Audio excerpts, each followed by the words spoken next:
नमस्कार, एस्ट्रोमेटा में आपका स्वागत है। आज हम बृहस्पति प्लेनेट के ऊपर चर्चा करेंगे। लास्ट मैंने 3 वीडियो बनाया है, आप डिस्क्रिप्शन बॉक्स में उसका लिंक देख सकते हैं। घर के हिसाब से प्लेनेट के उच्च के या नीच के रिजल्ट, रेमेडीज सब उसमें दी हुई है, आप आराम से उसको देख सकते हैं। ये जो सीरीज चल रही है, ये एक्चुअली जो सीरीज है, ये घर के हिसाब से कोई भी प्लेनेट का उच्च का और नीच का रिजल्ट बताया है, ना कि राशि के हिसाब से। तो ये वीडियो इसको ध्यान से देखिएगा, इसके रिजल्ट्स क्या आएंगे। आइए आज हम बृहस्पति पे बात करते हैं। बृहस्पति एक ऐसा प्लेनेट है जो विजडम है। बृहस्पति जहां पे भी देख लेता है वहां पे जीवन दे देता है। बृहस्पति विजडम, फिलोसॉफिकल ज्ञान, समाज को ठीक करने की, अर्थव्यवस्था को ठीक करने का काम, क्योंकि बृहस्पति 9वें घर का मालिक होके अपने से 8वें घर में, 4थे घर में उच्च का होता है। बृहस्पति बहुत इंपॉर्टेंट रोल प्ले करता है समाज को एक जगह करने का के लिए। बृहस्पति देवताओं के गुरु है, ये आप सब जानते होंगे।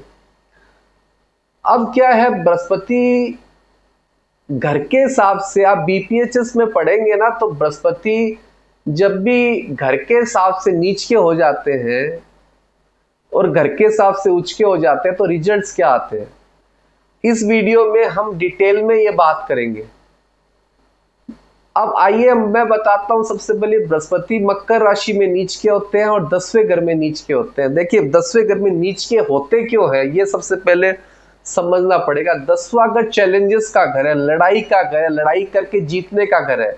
वो सबसे ठंडा घर है, वहां पे पावरफुल प्लेनेट चाहिए, जैसे लड़ने वाले प्लेनेट शनि, मंगल, राहु, सूर्य, ये प्लेनेट आके वहां आराम से लड़ पाते हैं। वहीं शनि यहाँ पे आराम से टाइम के हिसाब से लड़ता है, मंगल फटाफट जीतने की कोशिश करता है, सूर्य राजा की तरह अपने होल्ड को संभालता है और राहु डिप्लोमेसी करके संभालता है। मगर ये बृहस्पति में 10 चारों गुण नहीं है। बृहस्पति गुरु है, ज्ञान देने वाला है, बृहस्पति वहां जाके नीच का हो जाता है। अब जिन किन्हीं की कुंडली में बृहस्पति घर के हिसाब से नीच का है, तो ये दिमाग में बिठाना पड़ता है कि उनको संघर्ष करना उनके लिए पॉसिबल नहीं है, क्योंकि बृहस्पति बेनिफिक्स है, वो संघर्ष करने वाला प्लेनेट नहीं है, वो कभी लड़ नहीं पाता 10वें घर में होके। और वही बृहस्पति अगर उच्च का हो जाए 10वें घर में, कर्क राशि में, तो उसके रिजल्ट्स क्या आएंगे। ऐसे लोगों की लाइफ में आफ्टर 35 टू 38 ईयर्स की एज के अंदर उनको जॉब के लिए और बिजनेस के लिए संघर्ष करना पड़ता है, और 35 से 38 ईयर्स की एज में ही उनको जॉब मिलता है, उससे पहले उनको जॉब नहीं मिल पाता। ऐसे लोग, अगर बृहस्पति जिनका भी 10वें घर में उच्च का, ऐसे लोग दुनिया का भला करने तो निकलेंगे, मगर होगा क्या, वो खुद ही फंस जाएंगे। इसका एक सिंपल सा उदाहरण ये है कि जैसे एक इंसान अपने दोस्तों के लिए सब कुछ करता है, मरने मिटने के लिए तैयार है, पर दोस्त उसको वो क्रेडिट नहीं दे पाते।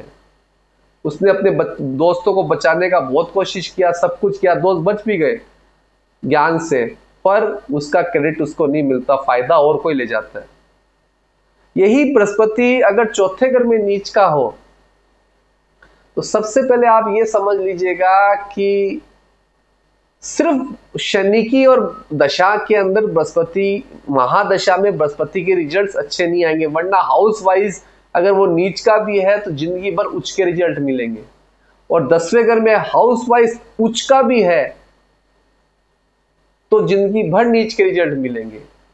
अब उसमें कंडीशंस आती है, बृहस्पति जिस भी राशि में 10वें घर में है, उसका राशि का मालिक अच्छे घरों में हो, उच्च के हो जाए, तो वहां बृहस्पति को बचा लिया जाता है, वहां उसके रिजल्ट्स खराब नहीं आते। मान लीजिए बृहस्पति मेष राशि में 10वें घर में है और मेष राशि का मालिक ही उच्च का हो गया है, तो मंगल, तो ये मान लीजिएगा कि लगातार उसके जीवन में बृहस्पति से आने वाले कष्ट कोई ना कोई तरीके से हट जाएंगे।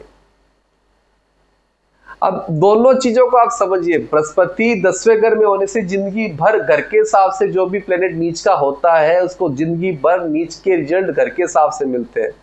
और राशि के हिसाब से जब भी कोई प्लेनेट उच्च का या नीच का होता है तो उसकी महादशा और अंतरदशा में रिजल्ट मिलते हैं, अच्छे या बुरे।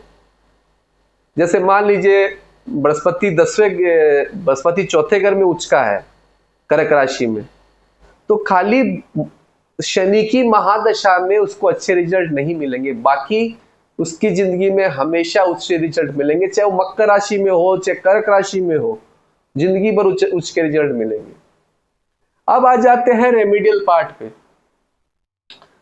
क्या रेमेडीज किया जाए? मान लीजिए किसी का बृहस्पति 10वें घर में है और रिजल्ट मतलब उसको लाइफ में उसको जॉब नहीं मिल रहा है, संघर्ष कर रहा है कर्म क्षेत्र में, तो सबसे अच्छा रेमेडी है अपने गुरुओं की और अपने बड़ों को लगातार प्रणाम करिए, क्योंकि बृहस्पति नेचुरली 9th हाउस का लॉर्ड है। आप जितना झुकोगे उतना आशीर्वाद आपको मिलेगा। 9th हाउस होता है गुरुओं का, 9th हाउस होता है आपके फादर का। आप लगातार लोगों को प्रणाम करिए जो आपसे बड़े हैं।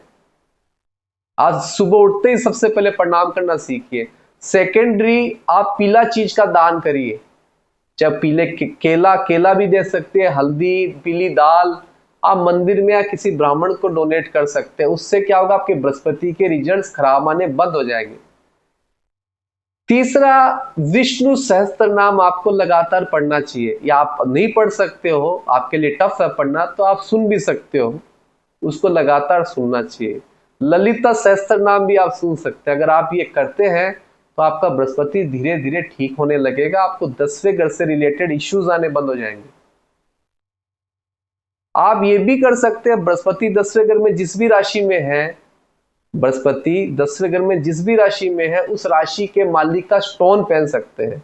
मान लीजिए बृहस्पति मेष राशि में 10वें घर में, तो आप मूंगा धारण कर सकते हैं मंगल का, उससे आपको स्ट्रेंथ आएगी। और अगर आपके चौथे घर में नीच का बृहस्पति बैठा है तो आपको पुखराज पहनना चाहिए। अब एक बात ये आती है कि नीच के बृहस्पति के रिजल्ट्स और क्या होते हैं? नीच के बृहस्पति के रिजल्ट ये भी होते हैं कि मोरल वैल्यू खत्म हो जाती है इंसान की, वो अपने प्रोफेशन में मोरल वैल्यू को भूल जाता है। कभी कभी हम इतना संघर्ष कर लेते हैं कि गलत रास्ते पे चले जाते हैं। तो बृहस्पति नीच का होने से मोरल वैल्यू भी इंसान खोने लगता है 10वें घर में। तो लगातार आप कोशिश करिए कि अपनी मोरल वैल्यू का ना खोए। और एक बहुत अच्छा रेमेडी ये भी है कि अगर आपका बृहस्पति 10वें घर में है तो आप लगातार मंदिर के अंदर वीक में 2 बार कम से कम झाड़ू निकाल के आइए। अगर आप ऐसा करते हो तो आपका बृहस्पति ठीक होने लग जाएगा। होप सो मेरा वीडियो आपको बहुत अच्छा लगा होगा। अच्छा लगा तो लाइक, सब्सक्राइब एंड शेयर करिएगा। अगर आपका कोई भी सवाल है तो मैं आपकी हेल्प करने के लिए यहाँ बैठा हूँ। मेरे से आप कमेंट बॉक्स में सवाल पूछ सकते हैं।